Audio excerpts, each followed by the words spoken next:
Silicon Valley used to be viewed as the untouchable frontrunner in tech innovation, but no longer. Take a look at this graphic. The US still has the top 5 most valuable tech companies today, but broaden that list out to the top 20 and you see China has 9 of them. So who will win this war? Well, I had a conversation recently with a man who has one foot in Asia and another in America. Taiwan-born Kai-Fu Lee was educated at Columbia and Carnegie Mellon, then worked at Apple, Microsoft China, and headed Google China. He's now a venture capitalist who invests heavily in artificial intelligence. So I wanted to begin by explaining to us how America and the world, in a way, has not quite caught up to the reality of China. I mean, in your book, you describe a China that is so innovative, so advanced. And so give me a couple of examples of Chinese businesses operating in ways that we need to learn from. Sure.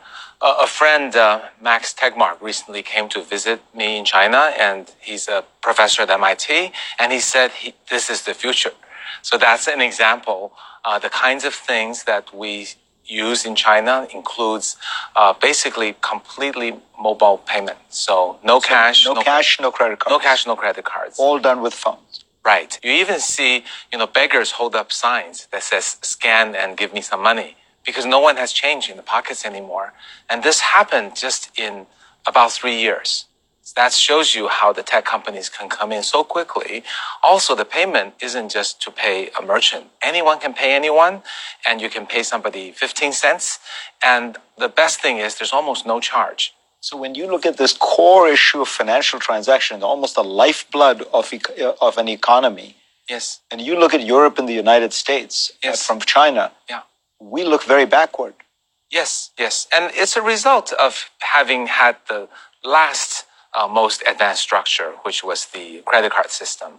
And now it's kind of hard to overcome that. China actually has no baggage. The credit card never really had much penetration, so now it just jumped right over and leapfrogged. You gave me an example of the Chinese version of Yelp. Explain what it does and why it's so innovative. Yeah, the Chinese version of Yelp kind of integrates Yelp, OpenTable, Groupon, and actually delivers the food to your home in 30 minutes. And the food is still hot, and it's almost free delivery. It's about 70 cents. And the ability to do that is not a brilliant innovation, but it's a tenacity on solving a very hard problem. How do you deliver food to 800 million Chinese within 30 minutes, and the food is hot, and the delivery is almost free? The entrepreneur developed a system that essentially had an Uber-like system for people to use their electrical mopeds to do the delivery, and then there would be the reverse surge pricing. So if there weren't enough delivery people, they'd get a message saying, you get double pay when you now deliver some food. And they controlled the flow of the people perfectly. And it costs billions of dollars to experiment and figure out and build out this infrastructure of electrical mopeds, delivery people, as well as battery replacement stations.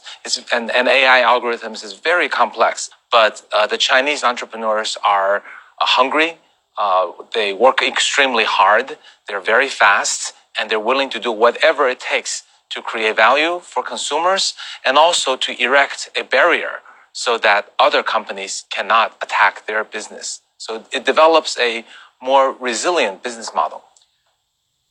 Everybody believes that the next great technology of the future, in a sense, with I don't know if one calls it technology, is artificial intelligence. Yes. And you argue that China is probably going to be ahead in this absolutely critical front. Why?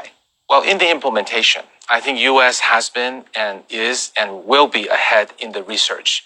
But AI is actually a set of algorithms that take a large amount of data and then makes very smart decisions about a single domain, such as speech recognition or ad targeting, or things, or giving out a loan, determining to give or not to give. And the Chinese entrepreneurial approach is just stronger at very quickly iterating and developing such algorithms and trying every which way to find ways to make money and satisfy users. And also, the other huge advantage is AI is hungry for data. So the more data you have, the more accurate the AI becomes. So in the age of AI, data is the new oil, and China is the new Saudi Arabia. So that Just to explain, if data is the new oil, China has 4 times as many people as the United States, right? And so it's Yes. going to have a lot of data. even more than that, because now if you think about Chinese users are using mobile payment, mobile bicycle sharing, mobile delivery of food, they use their phones more data gets captured. So it's 4 times as many people times maybe 2 or 3 times more data. So it's actually more like a 10-time advantage. You have roots in China and roots in the United States. I do. What do you think of what is going on now with this talk of trade war, seemingly rising hostility? What's your reaction? I think on a government to government basis, I think there is more to be gained by figuring out some compromise so that we can all move on. I wish that would happen, but I'm not an expert at that. But as someone who has roots in both China and in US, I feel kind of saddened because I think the sentiment in the US is growing to be anti-China, even in the civilian space. And that's very sad to me because the two countries, at least people to people, have had good relations for over 100 years.